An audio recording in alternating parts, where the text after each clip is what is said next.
back. Let's get talking about a couple of other companies. Radiant Cash Management Services is the company that we're focusing on. On the back of their Q2 numbers, the EBITDA margin and profit after tax were under pressure for the cash logistics company. It also acquired 57% stake in Acemoney, which offers a unified platform for cash and digital banking. We have with us Mr. David Devasahayam, who's the chairman and MD of the company, joining in to discuss the numbers. Hi, David. Thank you very much for taking the time out.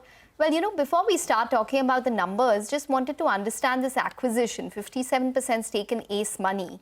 What is the reason behind it? What is the revenue potential that you see? And is this particular company profit-making? Well, Jai Hind, India, and good afternoon, ladies. Thank you very much for inviting me on your channel today. I'd like to say that, with regards to the acquisition,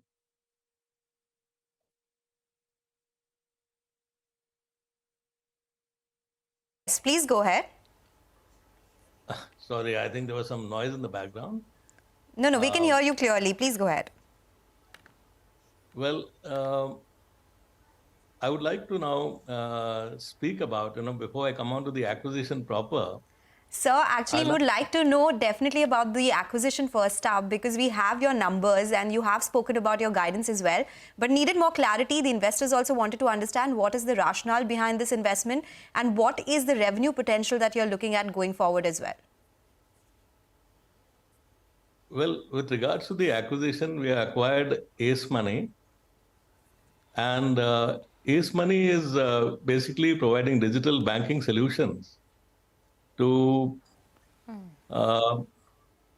the body public in the tier 3 and tier 4 locations and beyond. So Radiant Cash Management Services today has a presence in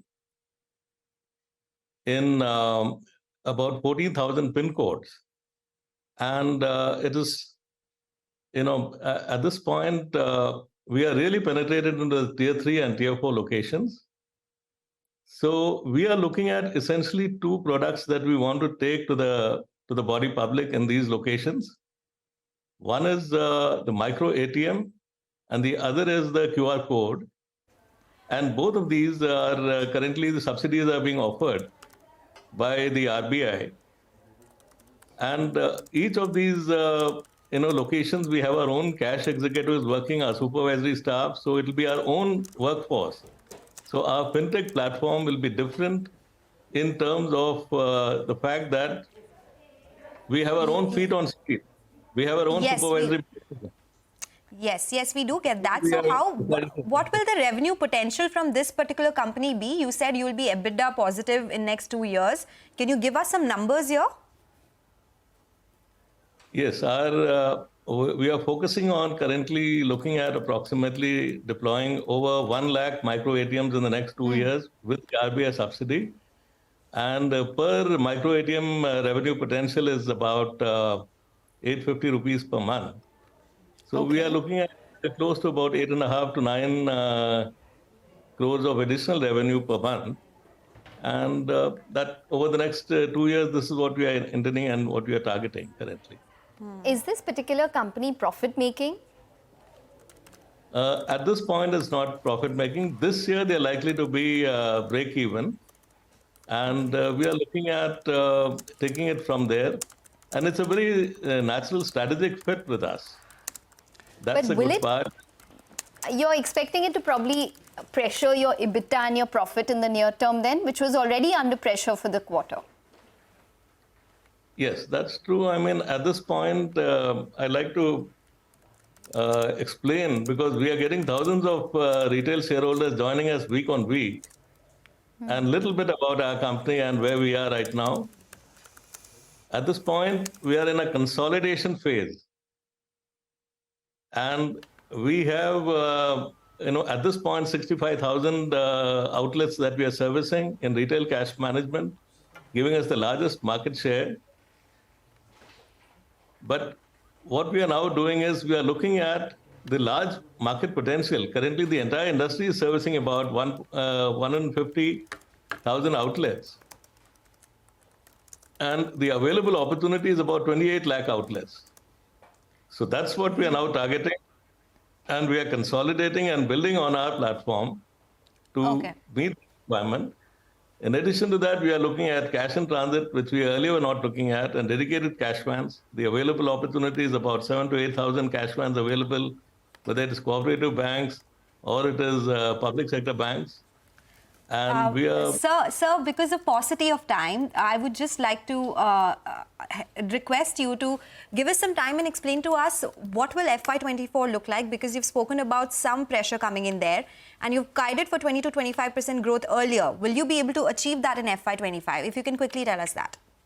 No, I had looked at about 19% growth is what I had said earlier on your channel. We are still trying to achieve that, but it's going to be, it could be lesser than that. As I said, this year for us is that of consolidation. Clear consolidation. Earlier, we also invested into the new area of diamond bullion and jewelry logistics. And in that, we are growing very rapidly. We are likely to be one of the major players in that segment as well. So it's a year for us to consolidate, and also there is transformational change in terms of the new segments of diamond bullion and jewelry logistics, and the new acquisition of the fintech that we have done, which will take us, currently there are 400 million new bank accounts which have been opened without digital banking services available.